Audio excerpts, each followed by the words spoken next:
আসসালামু আলাইকুম। আজকের 13 নম্বর ক্লাসে আমরা ফটোশপের ফিল্টার মেনু থেকে কিছু কাজ দেখব। এর জন্য আমরা এটা ওপেন একটা ইমেজ ওপেন করে নিই। যেমন এই ইমেজটা ওপেন করলাম। ওপেন করার পর আমরা কি কি কাজ দেখব সেটাও আমরা এখানে লিখে রেখেছি। ফিল্টার মেনু থেকে গ্যালারি অপশন দেখব, ফিল্টার গ্যালারি। এরপরে ডিস্টর, নয়েজ, পিক্সেলের render, sharpen, sketch, stylize, texture, artistic and liquify. এই অপশনগুলো দেখার জন্য আমরা এখান থেকে একটা ইমেজ নিয়েছি। ইমেজ নেওয়ার পরে ফিল্টার মেনুতে যাওয়ার পরে ফিল্টার গ্যালারিতে যাব। ফিল্টার গ্যালারিতে যাওয়ার পরে এখানে আমরা বিভিন্ন ধরনের অপশন দেখতে পাচ্ছি। যেমন প্রথমটা হচ্ছে আর্টিস্টিক এর মধ্যে এখানে বিভিন্ন স্টাইল আছে, যে স্টাইল গুলো আমরা এই ইমেজের উপরে অ্যাপ্লাই করতে পারবো। এবং এটার পার্সেন্টেজটা একটু কমিয়ে নেই তাতে দেখতে সুবিধা হবে। এবার এখানে যে অপশন গুলো আছে এই অপশন গুলো কমিয়ে বাড়িয়ে আমরা স্টাইলটাকে বিভিন্ন মডিফিকেশন করতে পারবো এভাবে।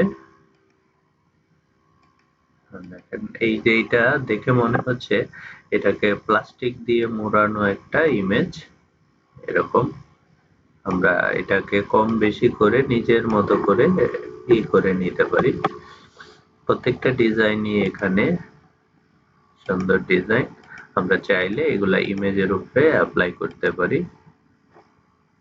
এটা হচ্ছে আর্টিস্টিক। এরপরে ব্লু স্টকের যে মডিফিকেশন, সেই মডিফিকেশন চলে আসবে। চেঞ্জ করে আবার আমরা দেখতে পারি যে এটা কিরকম মডিফাই হলো।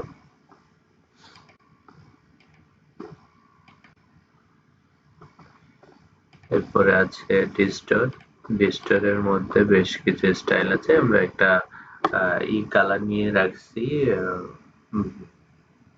ফরগ্রাউন্ড কালারে ইয়েলো কালার, সেই কালারটা এখানে চলে আসছে।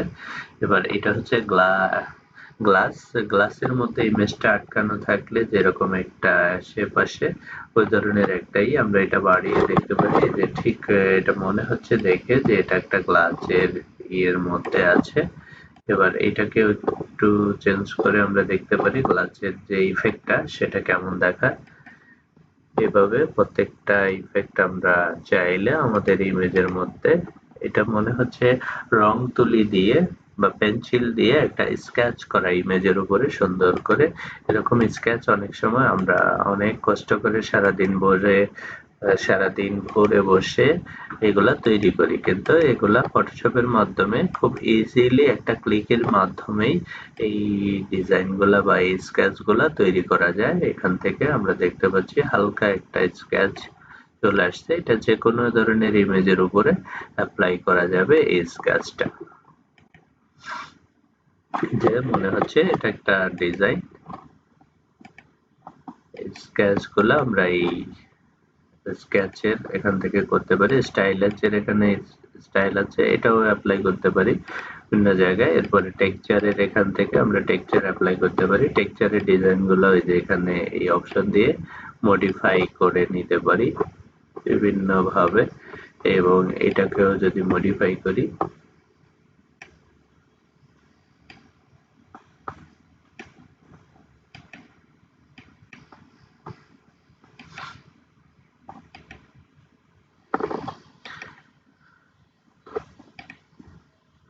এটা হচ্ছে মোজাইক টাইলস। এটা টাইলস এর একটা আমরা চাইলে এরকম, এটা দেখে মনে হচ্ছে এখন যে এটা খাঁচায় বন্দি আছে পাখিটা। এরপরে এটাকে দিয়ে আমরা এটাকে কিছু মডিফাই করতে পারি। আবার পিছনে দিলে এটা এদিকে মডিফাই হবে, এটাকে কম বেশি করে নিতে পারি আমাদের যতটুকু প্রয়োজন ওই অনুযায়ী। আমরা এই স্টাইল গুলা অ্যাপ্লাই করতে পারি, আরো চিকন করে দিতে পারি বা মোটা করে দিতে পারি।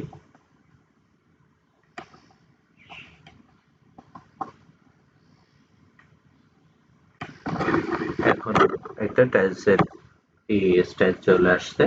এভাবে আমরা এই প্রত্যেকটা স্টাইল এখান থেকে অ্যাপ্লাই করে নিতে পারি। ওকে করলেই ওই স্টাইলটা এখান থেকে অ্যাপ্লাই হয়ে যাবে। আমরা ওকে করলে এই প্রত্যেকটা স্টাইল আমি সবগুলো অ্যাপ্লাই করে একবার একটা শুধু দেখালাম। এই প্রত্যেকটা কাজ করার পরে যদি আমরা ওকে করি তাহলে ওই স্টাইলটা অ্যাপ্লাই হয়ে যাবে ওই ইমেজের উপরে। আমি জাস্ট সবগুলা দেখালাম আর একটাকে শুধু ওকে করেছি, ওই একটাই এখানে দেখাচ্ছে। এরপরে এখান থেকে আমরা অল্টার কন্ট্রোল জেড দিয়ে পূর্বের অবস্থায় ফিরে গেলাম। এরপরে ফিল্টার থেকে এখানে যে অপশন গুলো দেখালাম ওই অপশন গুলাই এখানে আবার আলাদা করে আছে, আর এখানে একটা গ্যালারি আকারে সবগুলা এক জায়গায় রাখা আছে। এরপরে এখানে আছে ভ্যানিশিং লিকুইফাই। লিকুইফাই এর এখান থেকে কিছু কাজ আছে, যে কাজগুলা যেমন এখানে সিলেক্ট করা আছে ফরওয়ার্ড র‍্যাপ।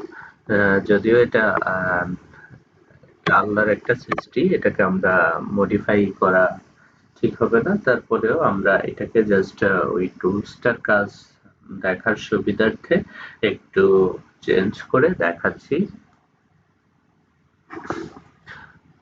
যেমন এটা নিলাম, নিয়ে আমরা চাচ্ছি এখান থেকে যেমন এটাকে হালকা একটু এই যে ব্রাশটা থার্ড ব্র্যাকেট এন্ডিং স্টার্টিং এবং এন্ডিং দ্বারা ছোট বড় করতে পারবো। এটাকে যদি একটু ছোট করে নিই, এটার সাইজে করে নিই আমরা চাইতে, যেমন এটা একটু লম্বা হয়ে গেছে। এরপরে আবার যদি চাই এটাকে অল্টার কন্ট্রোল জেড দিলাম, এইটা দিয়েই আবার এটাকে ধরে আমরা একটু ছোট করে দিতে পারি। এটাকে ধরে ভেতর দিকে চাপিয়ে দিতে পারি, তাহলে মনে হবে এটা চোখা হয়ে গেছে। এরপরে যে অপশনটা, এটার মাধ্যমে আমরা পাকার টুল, এই পাকার টুলের মাধ্যমে আমরা যেমন এই পাখিটার মাঝখানে ধরে এটাকে ক্লিক করে দিলে এটা কিন্তু অনেকটা চিকন হয়ে যাবে। এরপরে এই পরেরটা হচ্ছে ব্লাড টুল। এই ব্লাড টুলের মাধ্যমে আমরা এটাকে আরো মোটা করে দিতে পারি, ফুলিয়ে দিতে পারি পাখিটাকে। এটা হচ্ছে ব্লাড টুলের মাধ্যমে করা হবে। এই বৃত্তের যে সাইজটা আছে এই সাইজটা চাইলে এখানে থার্ড ব্র্যাকেট দিয়ে ছোট বড় করে নিতে পারবেন। ওই কাজটা অ্যাপ্লাই করে জাস্ট এখান থেকে ওকে করে দিলেই ওইটা অ্যাপ্লাই হয়ে যাবে। এটা হচ্ছে লিকুইফায়ার কাজ। তাহলে আমরা এখান থেকে যেই কাজগুলা দেখলাম এগুলা হচ্ছে এই পিকচারের মধ্যে বিভিন্ন ইফেক্ট ফেলার জন্য বা বিভিন্ন মডিফিকেশন করার জন্য। আর এই কাজগুলো সম্পর্কে আজকের এই ক্লাসে এইটুকু ছিল। আর এই ক্লাস সম্পর্কে যদি কারো কোনো কিছু কোশ্চেন থাকে তাহলে অবশ্যই কমেন্টস করে জানাবেন। এবং এই ফটোশপের যে সিরিজ ভিডিওগুলা হচ্ছে এই ভিডিওগুলা সম্পূর্ণ ক্লাসগুলা স্টেপ বাই স্টেপ দেব। ধৈর্য সহকারে সবগুলা ক্লাস দেখবেন, তাহলে ফটোশপের সব ক্লাসগুলা করতে পারবেন এখান থেকে। এবং যদি এই চ্যানেলে নতুন হয়ে থাকেন তাহলে অবশ্যই সাবস্ক্রাইব করে পাশে থাকবেন নিত্য নতুন ভিডিও পাওয়ার জন্য। ধন্যবাদ সবাইকে।